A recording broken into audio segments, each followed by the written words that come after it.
Commerce ફેકલ્ટીમાં SY અને ટીવાયની internal પરીક્ષાનું પરિણામ જાહેર કરવામાં વિલંબ કરવામાં આવતા એજીએસયુ ગ્રુપ દ્વારા ડીનને આવેદનપત્ર આપવામાં આવ્યું હતું. એમએસ યુનિવર્સિટીની કોમર્સ ફેકલ્ટીમાં ટીવાય અને એસવાય બીકોમની પરીક્ષા સમાપ્ત થઈ ગઈ છે. ફેકલ્ટીના સત્તાધીશો દ્વારા ઇન્ટરનલ પરીક્ષાનું પરિણામ 40થી 50 દિવસ થયા હોવા છતાં પણ હજી સુધી ઇન્ટરનલ પરીક્ષાનું પરિણામ જાહેર કરવામાં ન આવતા વિદ્યાર્થીઓમાં ભારે આક્રોશ વ્યાપેલો છે. જેના લીધે એજીએસયુ દ્વારા કોમર્સ ફેકલ્ટીના ડીન પ્રોફેસર જે.કે. પંડ્યાને સૂત્રોચ્ચાર સાથે આવેદનપત્ર આપવામાં આવ્યું હતું અને ઇન્ટરનલ પરીક્ષાનું રિઝલ્ટના જાહેરાતની ઉગ્ર માંગ કરવામાં આવી હતી.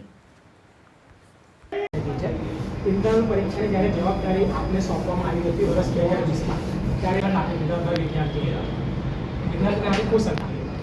આ જે પહેલી વાર એવું થયું હતું કે ઇન્ટરનલ પરીક્ષાનું પરિણામ જે દિવસે પેપર સમાપ્ત થાય એ દિવસે સાંજે આપવામાં આવતું હતું.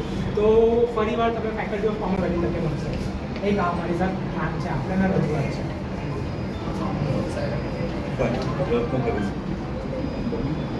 ફેકલ્ટી ઓફ કોમર્સના ડીન પ્રોફેસર જે.કે. પંડ્યા સરને આજરોજ ઓલ ગુજરાત સ્ટુડન્ટ યુનિયન એજીએસયુના કાર્યકર્તાઓ દ્વારા ફેકલ્ટી ઓફ કોમર્સની મેઇન બિલ્ડિંગ ખાતે રજૂઆત કરવામાં આવી છે.